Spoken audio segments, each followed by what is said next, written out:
Tensions in the Middle East have reached a boiling point as Egypt, Saudi Arabia, and other Arab nations issue stark warnings to Israel over its military actions in Gaza, with reports of an imminent Israeli ground offensive in Rafah, a city sheltering over 1.4 million displaced Palestinians. Arab leaders are signaling that patience is running out. Egypt, which has maintained a fragile peace with Israel for over 4 decades, has issued one of its strongest threats yet, warning that any escalation near its borders could force a drastic response. Meanwhile, Saudi Arabia has also hardened its stance against Israel, and Yemen's Houthi rebels continue to launch attacks in the Red Sea. With Hezbollah in Lebanon and Iran also closely monitoring the situation, the region is at risk of spiraling into a full-scale conflict that could redraw political alliances and military strategies. Egypt's warning: the peace treaty is on the brink. Egypt, historically a key mediator in Israeli-Palestinian conflicts, is now openly warning that its peace treaty with Israel, signed under the 1979 Camp David Accords, could be at risk of collapse. Egyptian President Abdel Fattah el-Sisi has reportedly communicated through diplomatic channels that an Israeli attack on Rafah would be considered an act of aggression that could destabilize Egypt's national security. According to reports from The Guardian, Egyptian intelligence sources stated, if Israel invades Rafah, the peace treaty will not survive. Egypt will be forced to take action. Egypt has already reinforced its military presence near the Gaza border, a move widely interpreted as a sign that it is preparing for potential military engagement if the situation escalates further. Additionally, the Egyptian government has been working to facilitate humanitarian aid into Gaza, but Israeli restrictions and ongoing airstrikes have frustrated these efforts.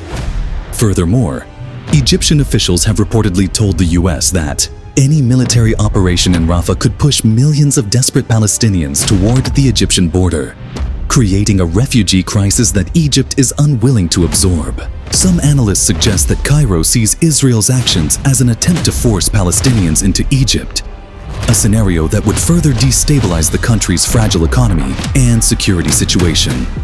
Egyptian state media has also intensified its criticism of Israeli Prime Minister Benjamin Netanyahu, accusing him of using the war in Gaza to distract from his domestic political troubles. The rhetoric from Egyptian commentators and politicians has become more aggressive, fueling anti-Israel sentiment among the Egyptian public. Saudi Arabia, which had been inching toward normalizing ties with Israel under US-led efforts, has now reversed its position in response to the ongoing war in Gaza. Crown Prince Mohammed bin Salman, MBS, has made it clear that the kingdom will not move forward with any peace deals unless Israel stops its military operations and commits to a Palestinian state.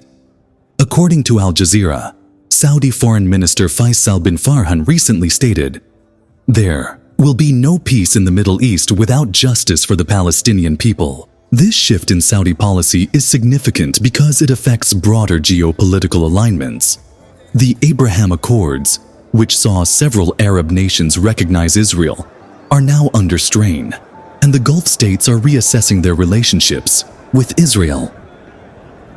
The United Arab Emirates, UAE, which was one of the first Gulf nations to sign a normalization deal with Israel, has also condemned the Israeli government's actions in Gaza.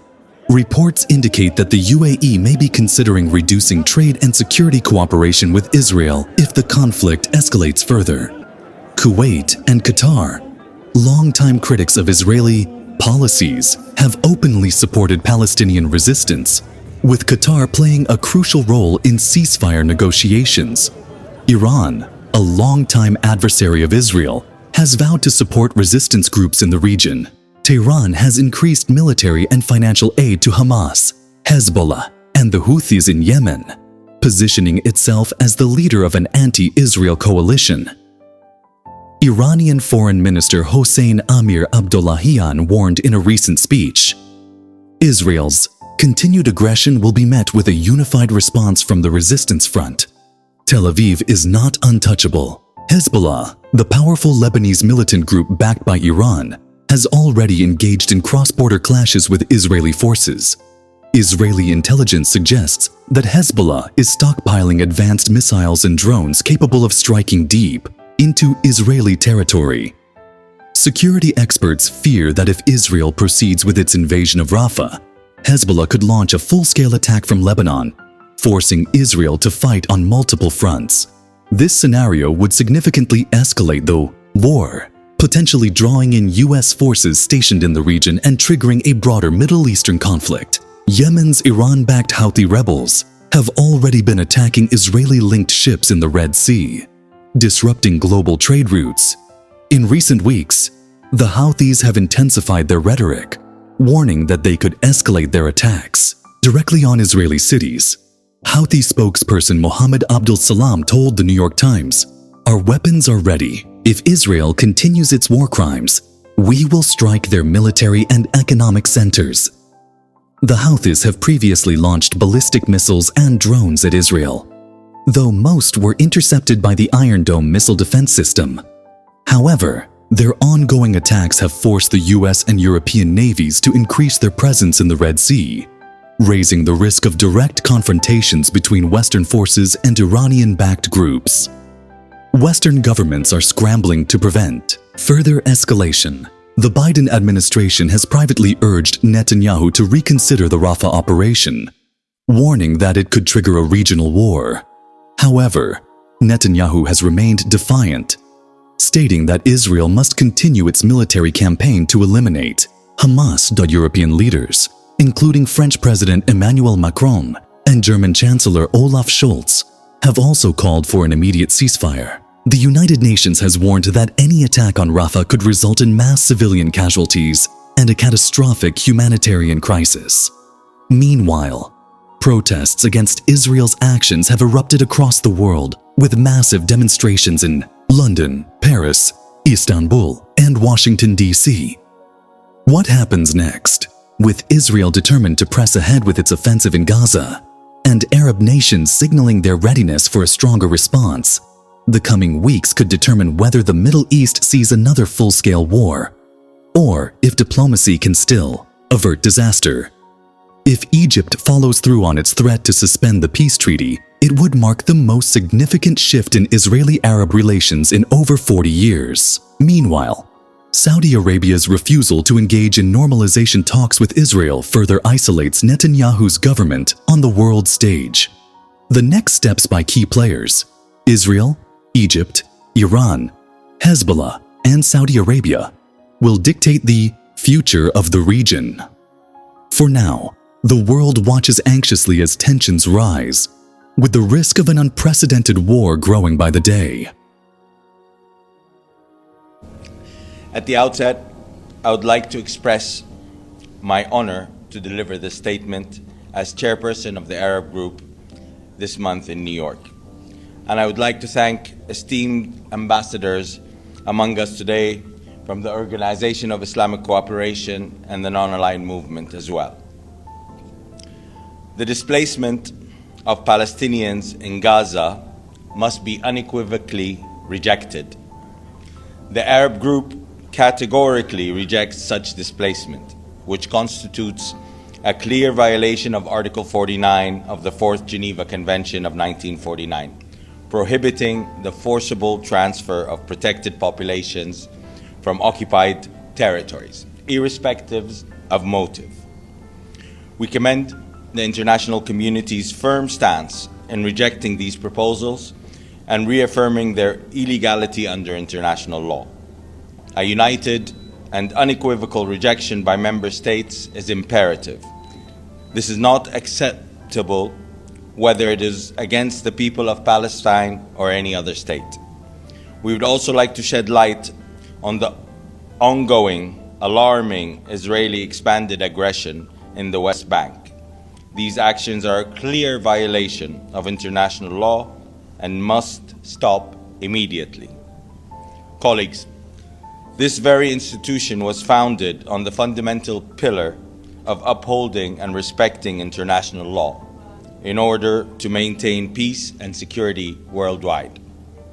And what we have been witnessing for the past 15 months is jeopardizing our multilateral system.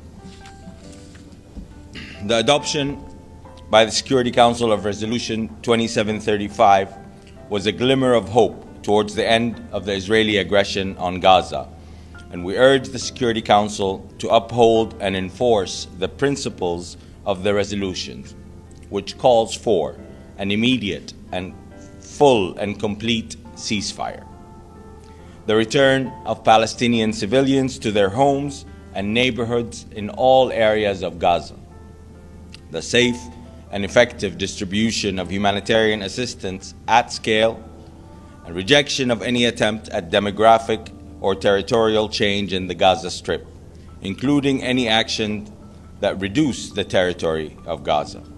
And finally, the unwavering commitment to the two-state solution consistent with international law and relevant UN resolutions. In addition, we commend Qatar and Egypt, as well as the United States, for the utmost dedication in working around all the obstacles that are jeopardizing the ceasefire deal. The entire world supports a ceasefire in Gaza, and we all want to see its full implementation to lead to a sustainable and lasting ceasefire and to peace to the region and the world. Finally, we, the Arab countries, want to see a Riviera, a Palestinian Gazan Riviera in the independent and internationally recognized state of Palestine. With this, I give the floor to my esteemed brother, Dr. Riyadh Mansour, Ambassador of the State of Palestine. Thank you, Brother Tariq. Shukran jazilan. And allow me at the beginning to express our gratitude for this massive representation of all of the Arab ambassadors and ambassadors from all regions of the globe, including NAM, OIC, the Committee on the Exercise of the Inalienable Rights of the Palestinian People from the African countries, from Asia, from Latin America, and this assembly of all ambassadors is to endorse the content of what was read by my brother Tariq, and we are strongly united behind the ceasefire to make it permanent, to spread to not only the Gaza Strip but also in the West Bank against the aggression there, and for the Israeli forces to leave the Gaza Strip and to leave the occupied West Bank, beginning with the northern part of the West Bank, and the full implementation of all provisions of the agreement through the three stages. In addition to that, we are united behind the implementation of Resolution 2735. It was adopted by the Security Council. No one voted against it. We want to see the implementation of that resolution as well. We had a large Arab delegation that met last week with the President of the Security Council. We conveyed this sentiment along with our rejection to the ethnic cleansing and forced transfer of the Palestinian people outside their homeland, especially those from the Gaza Strip. And we are very grateful for the Chinese ambassador who conveyed the content of our meeting, including we extended an invitation to the Security Council to come and visit the land of the State of Palestine, including the Gaza Strip. We also had yesterday a meeting of all the Arab ambassadors with all of the European Union ambassadors in their offices. It was a very powerful meeting. It was a very constructive meeting, and we converged our positions on many important issues, including the ceasefire, the implementation of the stages, and the implementation of 2735, and honoring and respecting international law, and also to oppose the violation of provisions of international law as it relates to the crime against humanity of forced transfer. We believe that such strong messages from key components of the international community, along with the Secretary General, who made it crystal clear that he opposes ethnic cleansing as it relates to the Palestinian people in the Gaza Strip. So therefore, we will continue our efforts here at the United Nations, with the Security Council, with the General Assembly, with the Secretary General and all components of the international community, not to allow further crimes to be inflicted upon the Palestinian people. What we need is to open doors for peace. What we need is a political horizon. What we need is to put an end to this illegal occupation as soon as possible, as has been articulated by the International Court of Justice, and as it has been legislated by the General Assembly, that this illegal occupation to be terminated within 1 year. We are working very hard with all partners in many things, including on the global alliance on the two-state solution, and for the practical steps to convene an international conference as it was asked for by the General Assembly in June under the co-chairmanship of Saudi Arabia and France.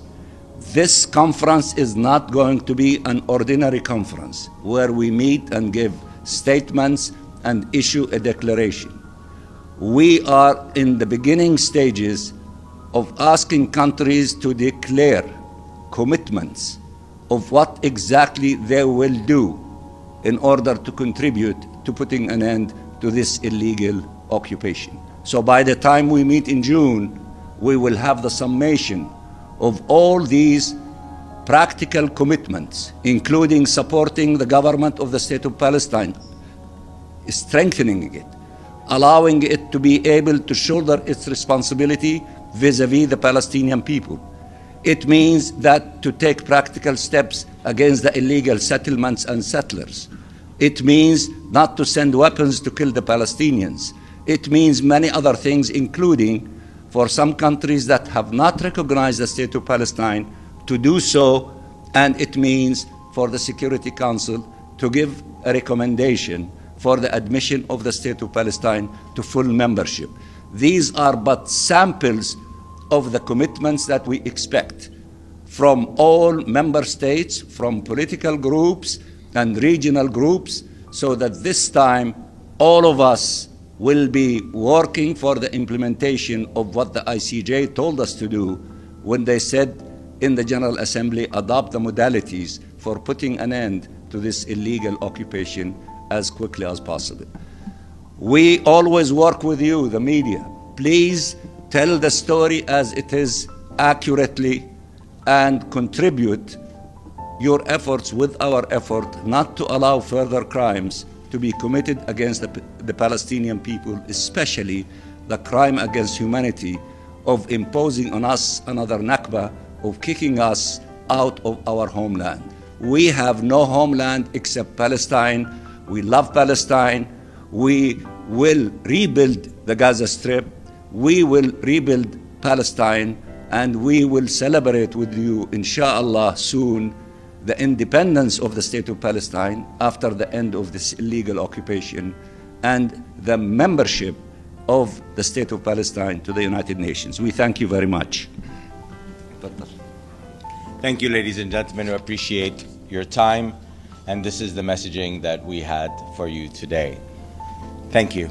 Thank you. How is the Palestinian Riviera going to be created, and who will be involved? Well, there's, like any other country that has been devastated by war, if you look at World War II, you have London, you have Warsaw, you have Dresden, you have Stalingrad, you have Hiroshima, Nagasaki, all devastated by war. Everybody got together, they built their cities back, and today they are some of the most amazing cities around the world.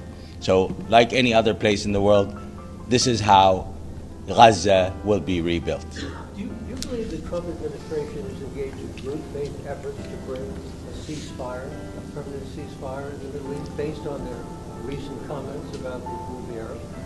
Well, let's hope so. I mean, the only way forward is a two-state solution. This is agreed upon by every member state around the globe, and this is what we're all working for since day one of this. This has been 100 years ordeal. We can't let this go on. Two-state solution is the only solution that has not been tried to date. The only solution that has not been tried to date is an end to occupation and the existence of a Palestinian state. Everything else did not work. This is the only way forward, and I believe the international community is all behind that.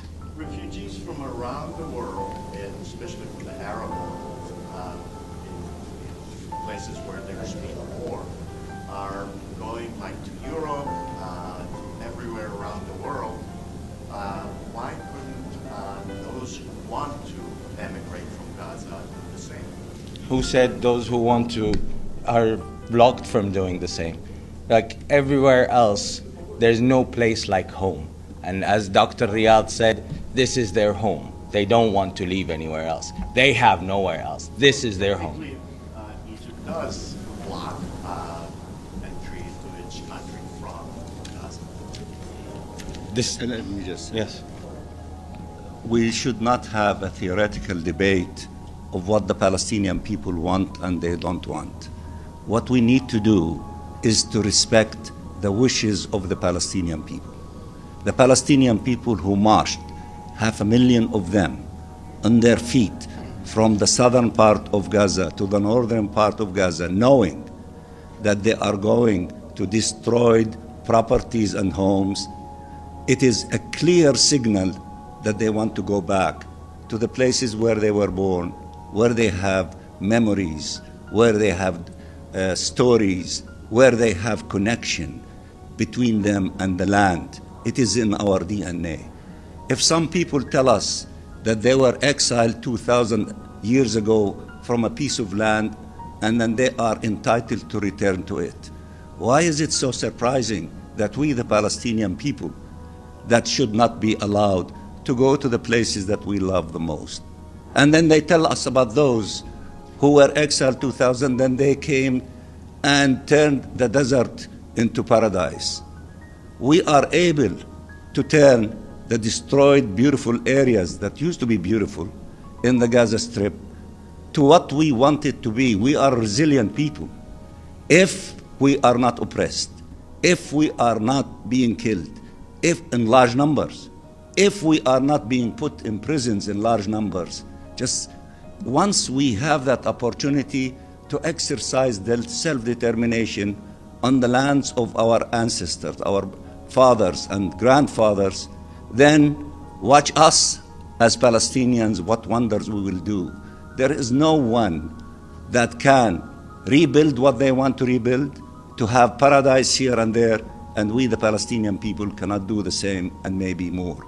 So respect the position of the Palestinian people, the desire of the Palestinian people, and to respect what they decide. Don't kill them, don't force them, don't starve them, don't deny them hospitals, don't deny them schools, and then say they have the right to migrate away from hell. That is not fair, that is not correct, that is not congruent with humanity. One last question. Are there specific steps you would like to see the Security Council or the GA take in the next, say, 2 weeks? Yes, we told the Security Council for the next few weeks, you have two things that you declared that you are united around. One is the implementation of Security Council Resolution 2735 that has many things, including the rebuilding of Gaza, returning to Gaza, and unifying it with all the lands of the state of Palestine. And the other thing that we asked him for that, the implementation of this resolution, implement your joy and happiness in which you declared unanimously in statements in the Security Council that you are welcoming and committing yourself to the agreement on the ceasefire and the implementation of these 3 stages in it. So we told them This is what we want from you now. That doesn't mean that for them to go and relax. And in fact, I said in the meeting yesterday with the European Union, in which there were 6 members of the Security Council in that meeting between the Arab representatives and the Europeans, you will have few weeks in order to make a difference in the defense of these 2 things. And if we do not see serious commitment to these things, then we will go to Plan B, which I will not share with you, nor I shared with them then. But we are flexible, we are reasonable, we are willing to work with whoever wants to work with us to see the implementation of these 2 things, the resolution and the agreement. But we will not accept that whatever will happen will be at the expense of the Palestinian people. We paid more than enough in terms of those who were killed in the Gaza Strip and in the West Bank. More than 50,000 without adding the perhaps more than 10,000 under the rubbles, and more than 110,000 injured. Enough is enough.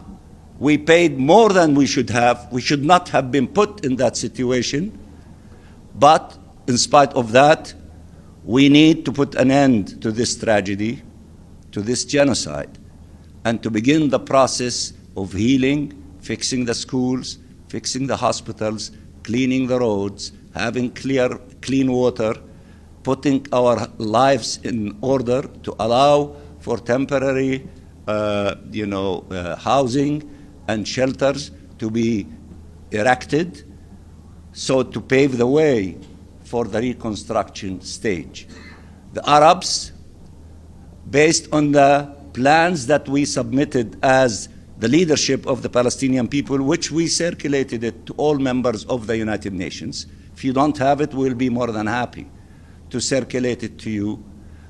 The Arabs, based on that and other creative ideas, led by our brothers from Egypt, will be in the next few days, as a result of consultations at high levels in Riyadh and the summit in Egypt on the 27th, and a ministerial meeting in Jeddah of the OIC on the 7th of March, we will be able to put the alternative for those who say there is no alternative but their ideas, to show that the Arabs, the Muslims, together, and many of our friends, we have plans of how we can save Gaza, how we can help the people in Gaza to pave the way for beginning the process of reconstructing Gaza, and we will.